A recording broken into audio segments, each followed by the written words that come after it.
नमस्कार दोस्तों, मैं एमएस वर्मा अपने YouTube चैनल क्राइम डायरीज 9 पर जो है एक फिर आज क्राइम की बढ़िया से बढ़िया स्टोरी लेकर के कहानी लेकर के जो है आपके सामने उपस्थित हुए हैं। और एक जो कहानी है वो बिजनौर में एक जगह पड़ती है नजीबाबाद। उस नजीबाबाद में एक लड़का हुआ करता है जिसका नाम होता है दीपक कुमार, जिसकी उम्र जो है 29 साल होती है। दीपक कुमार की जो है मौत हो जाती है और उसकी जो पत्नी है, उस पर जो पत्नी है शिवानी पत्नी अपने घर पर यानी उसके जो लड़का दीपक है उसके माता पिता को भाई को ये फोन करती है। शिवानी अपनी ससुराल में फोन करती है और कहती है कि आपके भाई की जो है मौत हो गई है और उसका कारण जो है हार्ट अटैक है। और ये जो घटना है वो 4 अप्रैल 2025 की है। लड़की कहती है कि आपके भाई की मौत हो गई, कारण उसने हार्ट अटैक बताया और मैं जो है उनको लेकर के अस्पताल में जा रही हूँ। जब ये बात वहां सुनने में आती है, उनकी ससुराल ये यानी लड़की की ससुराल जब ये खबर पहुंचती है तो वहां पर जो है रोना धोना शुरू हो जाता है, हड़कंप मच जाता है और लोग सोचने पर मजबूर हो जाते हैं कि आखिर उससे इतना नौजवान लड़का जिसकी उम्र 29 साल है अटैक से कैसे मौत हो गई। दोस्तों, ये उसकी अटैक से मौत हुई या कुछ और कारण था, ये सब जानने के लिए जो है हमारे चैनल क्राइम डायरीज में लगातार बने रहिए 9 में। और इस वीडियो को जरा भी स्किप ना करिएगा, इससे आपको कहानी में सुनने में मजा भी आएगा और पूरी कहानी का राज भी पता चलेगा।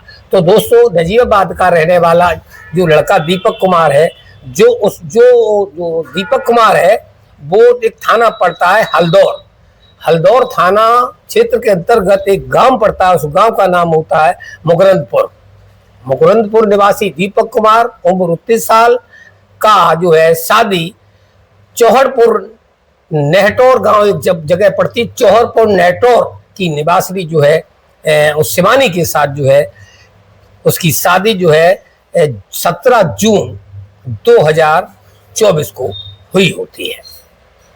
और ये जो शादी है घर वालों ने नहीं की है, ये शादी उन दोनों ने जो अपना कोर्ट मैरिज किया होता है। तो अब जो कोर्ट मैरिज करने के बाद जब लड़की घर आती है तो उस लड़की का व्यवहार और ससुराल वालों के प्रति जो है अच्छा नहीं होता है। अब शिवानी का ही छोड़ दीजिए, आजकल की जो लड़कियां हैं, वर्तमान में जो लड़कियां शादी करके आ रही हैं, उनका जो है व्यवहार ससुराल वालों से कतई पसंद नहीं होता है और वो जॉइंट फैमिली में रहना कतई मंजूर नहीं करती है। चाहे वो शिवानी की बात हो, चाहे वो और किसी की बात हो और चाहे अन्य किसी थर्ड की बात हो। अभी देश में जो माहौल चल रहा है, जो बेड़ में ड्रम कांड हुआ है, उसके बाद बोरे का कांड हुआ है, औरैया का कांड हुआ है, उसी कांड में ये कांड भी जोड़ा जा रहा है। अब कहानी में आगे चलते हैं, ट्विस्ट भी है। तो जब ये खबर वहां कर देती है अपनी ससुराल में कि उसकी जो अटैक से मौत हुई है, घर वाले जो है दौड़े भागे आते हैं और जिसको जिसने फोन किया है देवर को, उसका नाम पीयूष उर्फ मुकुल होता है, जो मृतक का भाई होता है। वो भी कहीं गाजियाबाद में किसी जगह नौकरी करता होता है, लेकिन अभी जो फिलहाल वो घर पर था। उसकी जो माँ है, माँ भी आती है और घर के अन्य सदस्य भी आते हैं। अब आकर के जब वो सीधा सरकारी अस्पताल में जाते हैं और जब सरकारी अस्पताल में पहुंचते हैं तो उन्हें जो है वो सब उसका जो है सब मोर्चरी हाउस में रखा मिलता है। जब मोर्चरी हाउस में जाकर के वो लड़का है यानी देवर जो पीयूष उर्फ मुकुल है, वो जब उसको अपने भाई की डेड बॉडी को देखता है तो उसे गले में कुछ निशान से दिखाई देते हैं, जिससे वो डाउट कर जाता है कि हो सकता है इनकी मौत अटैक से न हुई, कारण कुछ और है। अमूमन भी हम इस वीडियो के माध्यम से भी कहेंगे, जहां कहीं भी मौत मृत्यु हो और संदिग्ध हो तो पोस्टमार्टम कराया जाना चाहिए और कराया भी जाता है। अब जो है लड़का अपनी भाभी से कहता है कि भाभी, हमें लगता है कि भैया की जो मौत है वो प्राकृतिक नहीं है और हमें पोस्टमार्टम कराना ही होगा। शिवानी मना करती है। शिवानी किसी कीमत पर पोस्टमार्टम कराने के लिए तैयार नहीं होती। वो कहती, मेरे सामने का मामला, मेरी आंखों का मामला है। वो खाना खा रहे होते हैं और खाना खा रहे में उन्हें अटैक आ जाता है और उनकी मौत जो है अटैक से हुई है, अन्य कोई अन्यथा कारण नहीं है। लेकिन उसका भाई नहीं मानता है। भाई जब नहीं मानता है तो पुलिस को सूचना कर देता है। जो वहां पर SHO हुआ करते हैं उनका नाम जो है भगवान सिंह होता है और वहां के जो CO है वो उनका नाम नीतीश कुमार होता है। नीतीश प्रताप सिंह CO है। उनको वो सूचना कर देता है। पुलिस दल के साथ जो है फॉरेंसिक और टीम के साथ भी जो है वो अपना हॉस्पिटल में, सरकारी हॉस्पिटल जो है उसमें आ जाते हैं। मना किया जाता है उसकी पत्नी को, लेकिन पुलिस अब वो किसी कीमत पर मान नहीं होती है और भाई की लिखित तहरीर पर जो है वो उसका पोस्टमार्टम के लिए उसको भेज दिया जाता है। पोस्टमार्टम किया जाता है। पोस्टमार्टम जब किया जाता है तो जो कुछ भी उसके साथ हुआ है दोस्तों वो सच्चाई सामने आ जाती है। जो लड़की कह रही थी उसकी पत्नी कि हाँ इसकी मौत जो है हार्ट अटैक से हुई है, वो हार्ट अटैक का नाम पोस्टमार्टम रिपोर्ट में कहीं नियरेस्ट भी नहीं है, पास भी नहीं है।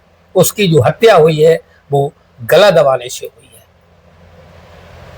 अब भैया, जो भाई था उसकी मां थी, उसकी कहानी सत्य हो जाती है कि मेरी भैया की मौत प्राकृतिक नहीं है, अटैक से नहीं है।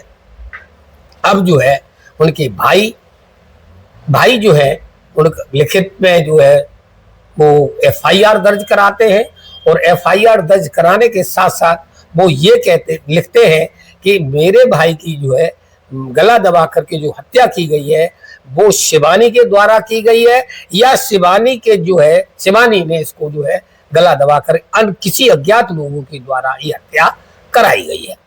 इस बिना पर उस तहरीर के आधार पर जो है चूंकि उसका पति है और वो रोना चिल्लाना बहुत जोर से कर रही थी, क्रोकोडाइल टीयर जो आंसू जो औरत बहाती है, नकली आंसू, वो उस पाप को आंसुओं से धोने की कोशिश करती है। इतना चीख रही है, चिल्ला रही है कि उसका वर्णन नहीं किया जा सकता। और इसके जो है एक 6 माह का जो है एक बेटा भी है। इस जो शिवानी और मुकुल, वो शिवानी और दीपक से 6 माह का बेटा है। शादी जब इसकी हुई थी तो ये अपनी सास से बहुत लड़ाई लड़ती थी। इस कारण से 15 दिन पूर्व ही जब इसको सुना कि ये रहने नहीं चाहती है, रहने नहीं दे रही है अपनी मम्मी को, इसने सास को मारा पीटा भी था। चूक ये दोनों भाई नौकरी करते हैं इसलिए इसको मौका मिला तो इसने मारा पीटा। अब जो माता है वो नहीं चाहती है कि अपनी बहू की शिकायत करे तो बेचारी वो पिट कुट के रह जाती है। उन्होंने जो कहानी बताई वो आज बताई है कि ये बहू ने हमको भी मारा था, इसी वजह से मेरा बेटा 15 दिन पूर्व मात्र वो आदर्श नगर मोहल्ला होता है उसमें आकर ये किराए के कमरे में रहने लगा था। इसी कमरे की ये घटना है। अस्पताल में ले जाया जाता है, FIR होती है और इस महिला को जो है FIR के आधार पर कोर्ट में दाखिल कर दिया जाता है। अब ये कोर्ट के बाद जो जेल भेज दिया गया है। कहानी यहाँ समाप्त नहीं हुई है, कहानी यहीं से तो अब शुरू होने वाली है।